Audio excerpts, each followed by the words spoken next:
บุญประโยชน์บุญทานการนี้มีประโยชน์จะหาโทษสิ่งใดก็ไม่เห็นเมื่อยามอยู่ดูใจก็ให้เย็นเมื่อยามเร้นจากไกลก็ไปดีถ้าหากเชื่อเรื่องกรรมจงทำเถิดผลจะเกิดให้เห็น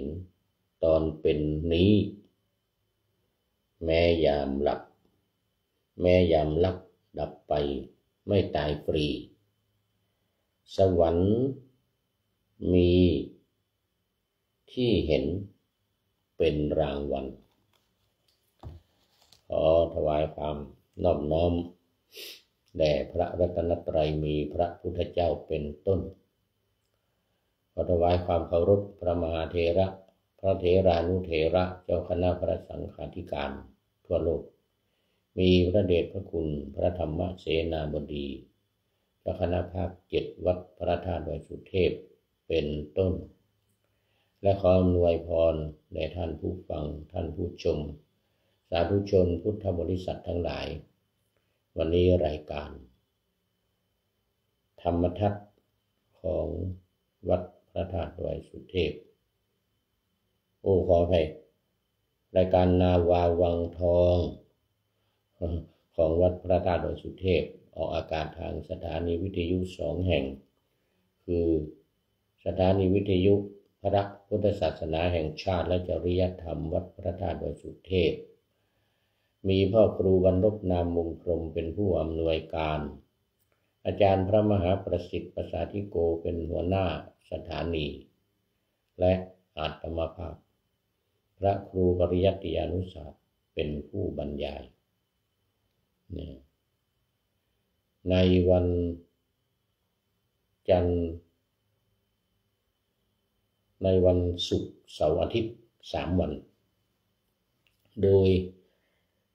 เวลาขอไปคันจมูก7:30 นาทีถึง8 นาฬิกาครับเช้านี่นะ3วันศุกร์เสาร์อาทิตย์ส่วนเวลา13 ถึง 14 นาฬิกาเฉพาะวันเสาร์และวันศุกร์และวันเสาร์2วันรวมแล้ว3วันนี้มี5เวลา2สถานีวิทยุเพื่อการศึกษาพระพุทธศาสนาและวัฒนธรรมวัดฝายหินตำบลสุเทพอำเภอเมืองจังหวัดเชียงใหม่มีท่านพระครูสมุวิสุวัฒน์วรกิจโจเป็นผู้อำนวยการออกอากาศเวลา17 ถึง 18 นาฬิกาวันพุธ14 ถึง 15 นาฬิกาวันศุกร์และวันเสาร์และเวลา15 ถึง 16 นาฬิกาวันอาทิตย์4วัน4เวลาละ1 ชั่วโมงเต็มสำหรับวันนี้ก็เป็นภาคเช้าออกอากาศที่วัดพระธาตุดอยสุเทพอย่างเดียว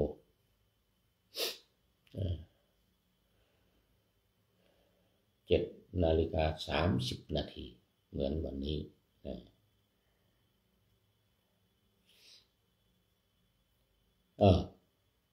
ก็เข้ามาสู่เนื้อหาสาระเพราะว่าวันนี้ยังอยู่ที่เดิมคือที่วัดดอยสะพันอยู่อบรมบาลีก่อนสอบซึ่งเริ่มมาแล้วขอไปเดี๋ยวนี้มันชักจะดึกละ4 ทุ่มFC ทั้งหลายก็คงเขาหลับเขานอนกันหมดแล้วแต่ว่าเมื่อกี้นี้ยังมีอยู่นะมีอยู่2-3 ท่านแต่ตอนนี้นายบัวว่าจะไม่มีแล้วต้องพูดให้ผีฟังนะพูดให้ ผีฟังมาก่อนแล้วพรุ่งนี้ก็นำออกอากาศทางวิทยุให้คนฟัง แต่ไม่แน่บางทีก็ยังมีเข้ามาอยู่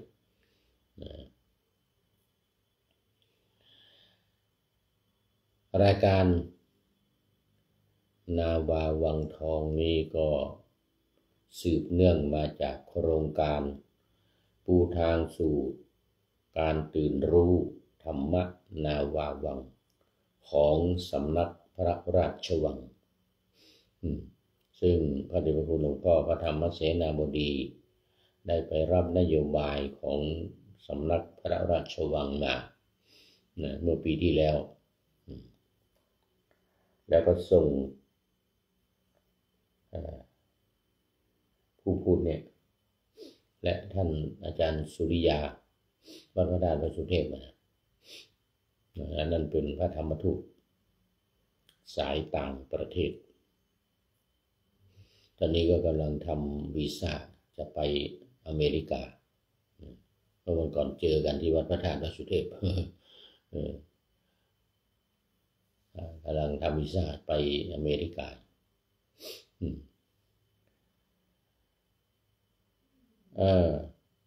ก็เป็นโครงการที่ดีมากของสำนักพระราชวังโดยพระบาทสมเด็จพระเจ้าอยู่หัวพระวชิรเกล้าเจ้าอยู่หัวรัชกาลปัจจุบันได้ทรงมีความเลื่อมใสศรัทธาในสำนักศึกษาธรรมโดยธรรมนาวาซึ่งมีแนวทางการปฏิบัติที่ไม่แปลกแหวกแนวอันที่ไม่แปลกแหวกแนวนี่ก็หมายถึงว่าแปลกจากครูบาอาจารย์วัดวาอารามต่างๆสำนักต่างๆที่มีอยู่ในปัจจุบันนี่นะในโลกก็ว่าได้ไม่ใช่เฉพาะในเมืองไทยก็เอาเป็นนวัตกรรมเอาของเก่าที่พระพุทธเจ้าทรงกระทำมาแล้วในอดีตกาลมาว่าใหม่ขอต้อนรับอาจารย์กายโอ้โหนี่ยังไม่นอนยังไม่ถึงเวลานอนเป็นกลางวันอยู่เนี่ย7 ชั่วโมงห่างจากเมืองไทยเนี่ยตอนนี้10 นาฬิกา9 8 7 6 5 4 3นู่นบ่าย3 โมงอยู่ โมทนาขอบคุณเป็นอย่างยิ่งสำหรับอาจารย์กายกราบสาธุมาแล้วโมทนาครับผมฝากความคิดถึงท่านอาจารย์พระมหาธีรศักดิ์ดวงสิริด้วยท่านพระครูศรีสิงหกิจวิเทศอาจารย์พระมหาธีรศักดิ์เรียนธรรม6 ประโยคเจ้าอาวาสวัดพระสิงห์UKอยู่เมืองลันคอนประเทศอังกฤษตามมาด้วยคุณโยมกนกวันอินทานนี่ก็อยู่ประเทศอังกฤษเหมือนกัน UK เหมือนกันโมทนาเป็นอย่างยิ่งทางยุโรปตอนนี้ยังไม่มืด บ่าย3 โมงบ่าย4 โมงแต่ว่าเดี๋ยวนี้มันหน้าหนาว5 โมงนี่รู้สึกจะมืดแล้วนะ5 โมงนี่จะมืดละโมทนาเป็นอย่างยิ่งเมื่อวันก่อนแม่บุญถมก็เข้ามาในรายการทางUK นี่ก็ยังมีFC เข้ามาอยู่มากโยมวัฒนาก็เข้ามาเหมือนกันวัฒนาก็มีใครอีกหลายท่านเหมือนกันเพราะว่าได้เปรียบตอนนี้ที่เมืองไทยนี่มัน4 ทุ่มแล้ว ที่อังกฤษยังต้องนับถอยหลังไป7 ชั่วโมง7 ชั่วโมงขอบคุณมากเข้ามาเป็นกำลังใจอาจารย์กายหานรงค์ก็เป็น FC ตัวจริง FC ตัวจริงเข้ามาเป็นประจำเข้ามาเป็นประจำนู้นตั้งแต่สมัยอยู่ประเทศอังกฤษวัดพระสิงห์ UK ด้วยกันแล้วติดต่อมานี่3 ปีแล้วนี่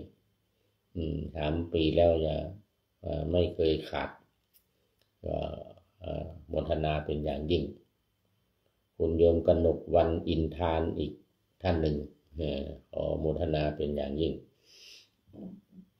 มาพูดต่อถึงเรื่องของสำนักปฏิบัติธรรมศึกษาธรรมขอไป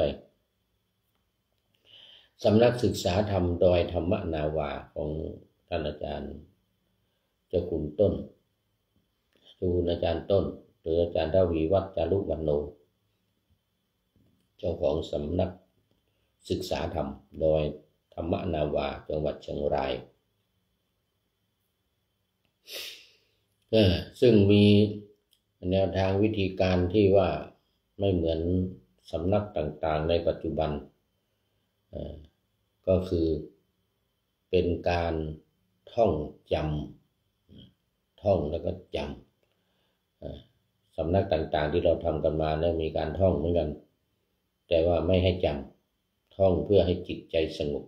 เป็นสมาธินี่เป้าหมายต่างกันอย่างนี้ท่านเจ้าคุณอาจารย์ต้นบอกว่ามันไปท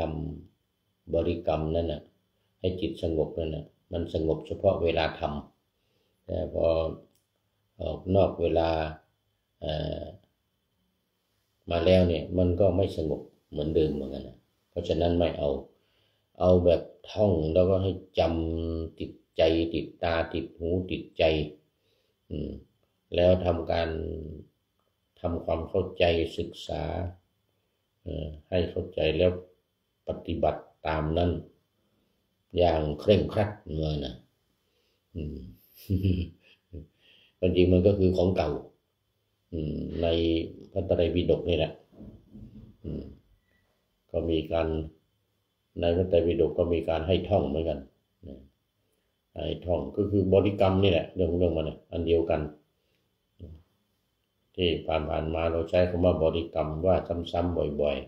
ๆแต่เป้าหมายมันต่างกันเท่านั้นเองเป้าหมายมันคือให้จิตสงบแล้วก็บรรลุธรรมตามลำดับของเขาเองเป็นเจโตวิมุตติส่วนทางด้านท่านเจ้าคุณอาจารย์ต้นนี่ก็เอาเป็นแบบทำความเข้าใจท่องให้จำทำความเข้าใจให้ดีก็คือสายวิปัสสนาที่ว่าให้เกิดความรู้เกิดความเข้าใจเกิดญาณเกิดปัญญาเกิดญาณเกิดปัญญาแล้วนำเอาความรู้เนี่ยไปตัดกิเลส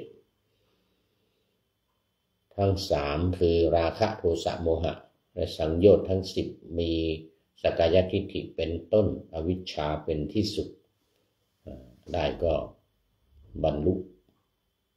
เป็นพระอริยบุคคลเป็นขั้นเป็นตอนจนถึงตั้งแต่โสดาบันไปจนถึงอรหันต์ได้อย่างสบายๆนี่สายวิปัสสนาแต่ท่านเจ้าคุณอาจารย์ต้นท่านไม่ได้เรียกว่าสายวิปัสสนาหรอกก็เพียงแต่ว่าให้จำเลยนะให้จำจนติดตาติดใจยอมรับหลักก็ท่องได้เพราะมันขึ้นใจอยู่แล้วคราวนี้ก็เข้ามาถึงเรื่องของการปฏิบัติ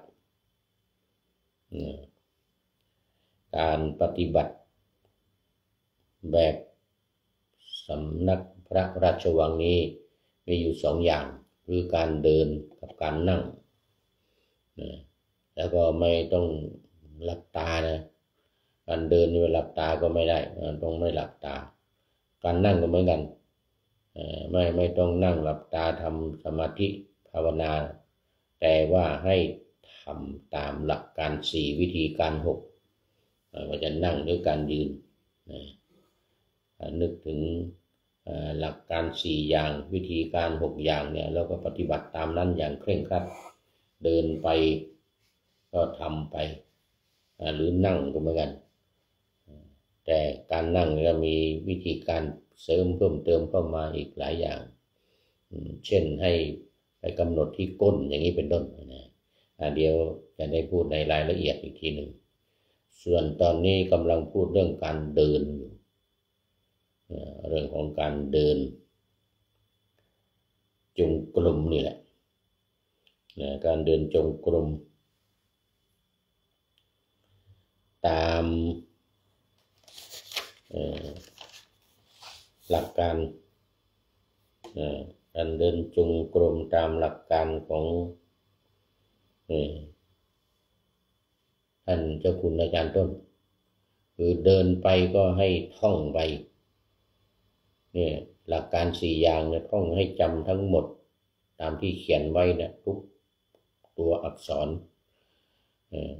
ไม่ว่าจะเป็นธาตุ4ขันธ์5แล้วก็การกำหนดกาย6ขั้นตอนหรือการทักอารมณ์การจัดขันธ์5การเกิดการดับลงในอริยสัจ4อย่างเงี้ยนะก็ทำไปตามขั้นตอนทั้ง6อย่างนี้เมื่อวานนี้ก็เล่ามาถึงขั้นตอนที่5คือการเรียนรู้ขันธ์5ขั้นตอนที่4เลื่อนมาจากข้อ3ก็คือการท่องขันธ์5ขั้นตอนที่5ก็คือการเรียนรู้ขันธ์5แล้วขั้นตอนที่6จึงเป็นการ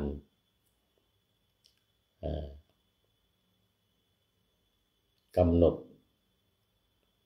ขันธ์5ลงในอริยสัจ4นะเราขันธ์5ลงในอริยสัจ4เรื่องนี้ต้องเรื่องหลักการ4วิธีการผมนี้ต้องว่าบ่อยๆว่าทุกวันนะเพื่อให้ญาติโยมทั้งหลายที่รับฟังนี้ได้จดจำกันอย่างแม่นยำหรือท่านที่กำลังเปิดเข้ามาใหม่มาเจอพอดีเนี่ยก็จะได้รู้หลักการนะทวนอีกหน่อยหลักการ4ก็คือ1ท่องพระรัตนตรัยระลึกถึงอยู่เสมอให้จำติดปากติดใจพุทโธเมนาโถธัมโมเมนาโถสังโฆเมนาโถเป็นต้นให้จำติดตาติดใจ2ท่องธาตุกรรมฐาน4อย่างดินน้ำไฟลมให้ติดตาติดใจให้หลับก็ท่องได้ใจท่องนะดินน้ำไฟลมแล้วก็รายละเอียดเกี่ยวกับดินมีอะไรบ้างน้ำมีอะไรบ้างลมมีอะไรบ้างไฟมีอะไรบ้างก็ท่องตามนั้นทุกบาทขอให้ทุกคำทุกถ้อยคำทุกตัวอักษรเขียนให้เลยนะหรือนัตถิเมสรนังอัญญังพุทโธเมสรนังวรังนัตถิเมสรนังอัญญังธัมโมเมสรนังวรังนัตถิเมสรนังอัญญังสังโฆเมสรนังวรังว่าแปลว่าที่พึ่งอื่นของข้าพเจ้าไม่มีพระพุทธเป็นที่พึ่งของข้าพเจ้าและเป็นที่พึ่งอย่างแท้จริงด้วยนะเป็นที่พึ่งอย่างแท้จริงเป็นช่วยแก้ไขปัญหาได้ด้วยอันนี้เป็นการท่องการจำการทำความเข้าใจให้อย่างชัดเจนแจ่มแจ้งอันนี้ก็มาถึงการเรียกว่าปฏิบัติการเดินจงกรมเนี่ยมาถึงขั้นตอนที่เดี๋ยวเมื่อวานนี้การเรียนรู้ขันธ์5เรียนรู้ขันธ์5มาถึงข้อวิญญาณจบไปแล้วเรียนรู้ขันธ์5ถึงวิญญาณจบไปแล้วก็มา ถึงข้อที่ 4ที่เลื่อนไปเป็นข้อที่ 6นั่นก็คือการจัด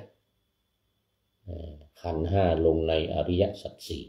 4แล้วเวลาการเดินจงกรมเนี่ยก็ถึงระลึกถึงขั้นตอนต่างๆเหล่านี้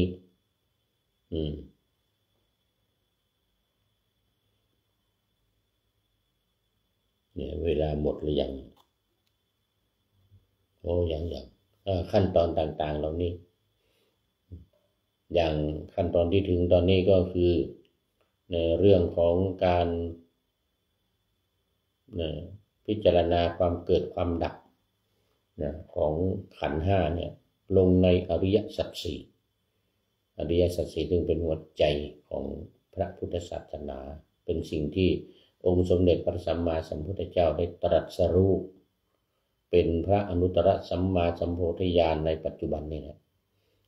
ก็เพราะเรื่องนี้คือเรื่องขันธ์ 5กับอริยสัจ 4นี่แหละทุกข้อที่ 1ทุกขันธ์ 5นะรูปเวทนาสัญญาสังขารวิญญาณนะที่เป็นสภาพทนอยู่ได้ยากจัดลงในทุกข์แปลว่าสภาพสิ่งที่อดรนทนได้ยากมันมาจากคำว่าทุกข์บทหน้าแปลว่ายากแล้วก็คำว่าธาตุลบมะไปซ้อนกอไก่มา1ตัวก็เป็นทุกขะทุกซ้อนกอไก่เข้าไปเป็นทุกขอไข่แปลว่าอดทนก็อดทนได้ยากเอาลบมะไปนั่นเป็นคำว่าธาตุแปลว่าอดทนอดทนได้ยากนี่แหละคือทุกข์แล้วก็2สมุทัยสาเหตุของความทุกข์ก็มาดูขันธ์ 5รูปเวทนาสัญญาสังขารวิญญาณตัวที่เป็นสาเหตุของความทุกข์ก็คือข้อที่ 2เรียกว่าสมุทัยมันมีอะไรบ้างคือตัณหา3อย่างกามตัณหาภวตัณหาและวิภวตัณหาตรงนี้เป็นสาเหตุของความทุกข์แล้วขันธ์ 5นะที่จะมาจัดลงในแต่ที่เป็นสาเหตุของทุกข์คืออะไรบ้างรูปเวทนาสัญญาสังขารวิญญาณตัวที่เป็นความรู้สึกคือเวทนาคือความรู้สึกในเรื่องของความสุขความทุกข์มันเกิดจากกามทั้งหลายเนี่ยนะจัดลงในสมุทัยอย่างเงี้ยเป็นต้นนะจัดลงในสมุทัยเลยเพราะว่ามันเป็นสาเหตุเป็นความรู้สึกเป็นสาเหตุที่ทำให้เกิดความทุกข์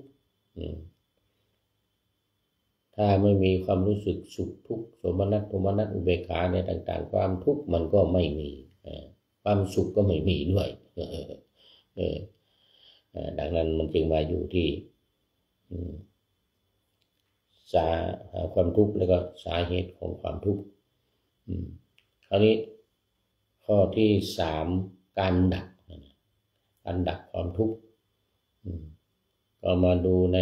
ขันธ์ 5รูปเวทนาสัญญาสังขารวิญญาณในตัวถ้าความดับคือมันความเกิดขึ้นความเกิดขึ้นคืออะไรทุกข์เกิดขึ้นและอาศัยอะไรอาศัยสาเหตุคือสมุทัยใช่ไหมเป็นเหตุเป็นสมุทัยทำให้เกิดขึ้นแล้วก็รูปเวทนาสัญญาสังขารวิญญาณเนี่ยมันเกิดขึ้น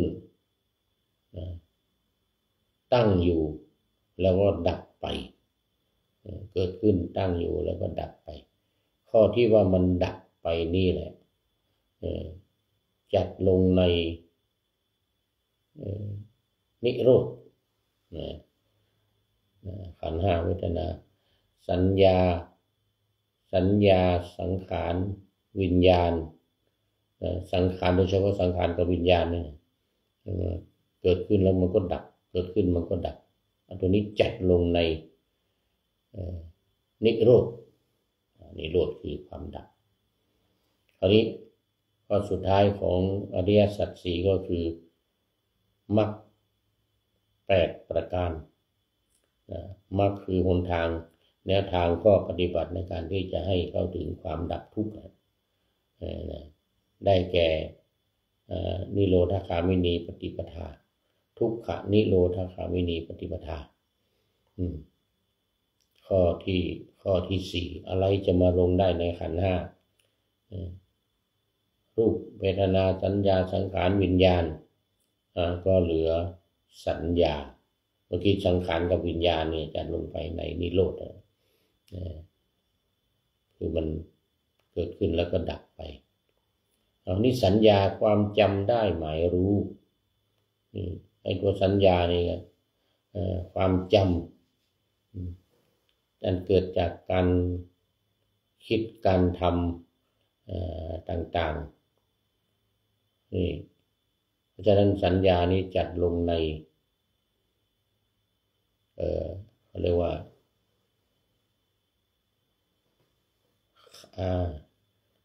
ข้อสี่แนวทางและวิธีการหรือมรรคในองค์8ประการเนี่ยจัดลงในข้อที่สี่นี้คือมรรคในองค์8ประการแล้วดูไปดูมาเวลาหมดหมดเวลาพอดีเลยนี่ก็มีคุณโยมกนกวรรณอินทานเป็นท่านสุดท้ายเข้าสู่ในรายการในวันนี้โมทนาเป็นอย่างยิ่งก็มาดูข้อคิดท้ายรายการวันนี้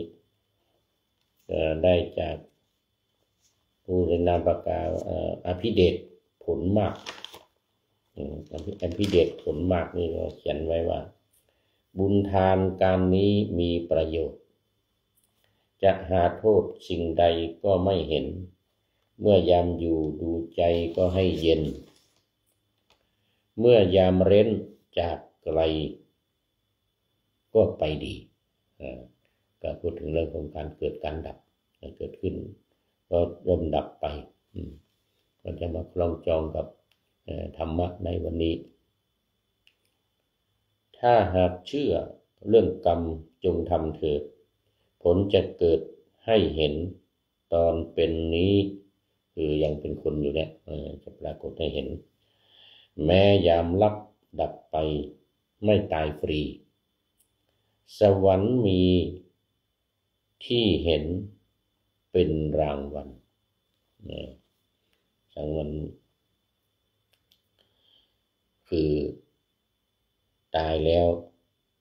ทำดีก็ได้ไปสวรรค์ทำชั่วก็ได้ไปนรกอันนี้สวรรค์แต่มันเป็นสิ่งที่ดีก็เมื่อทำความดีเชื่อกรรมเชื่อผลแห่งกรรมทำดีก็จะได้ไปในทางที่ดีเอาละวันนี้ก็ขอบคุณเจ้าของข้อคิดวันนี้อภิเดชผลนาคขอนำนาวาวังทองไปก่อนแล้วจะย้อนมาใหม่ในวันหน้าคือวันพุธศุกร์เสาร์อาทิตย์ตามตารางเวลาที่วางอยู่ข้างในเป็นธรรมะจากพระราชวังเป็นนาวาโด่งดังสว่างไสวเป็นทองคำล้ำค่ากว่าสิ่งใดชุบชีวิตจิตใจให้ใสงามขอทุกท่านมีความสุขเป็นธรรมะจากพระราชวังเป็นนาวาโด่งดังสว่างไสวเป็นทองคำล้ำค่ากว่าสิ่งใดชุบชีวิตจิตใจให้ใสงามขอเชิญท่านทั้งหลายนำไปท่องตามคุณของพระรัตนสามพุทโธเมนาโถธัมโมตามสังโฆเมนาโถยามภาวนา ว่าบ่อยๆซ้ำๆจำในจิตจนมันติดในใจไม่หายหน้านอนนั่งยืนเดินจำทุกเวลาตั้งแต่ตื่นขึ้นมาถึงหลับไปขอทุกท่านได้ผลจากปฏิบัติได้กำจัดความทุกข์พบสุขใสพลันปลอดโปร่งโล่งสบายทั้งกายใจอยู่ที่ใดใจสงบพบนิพพานขอเจริญพร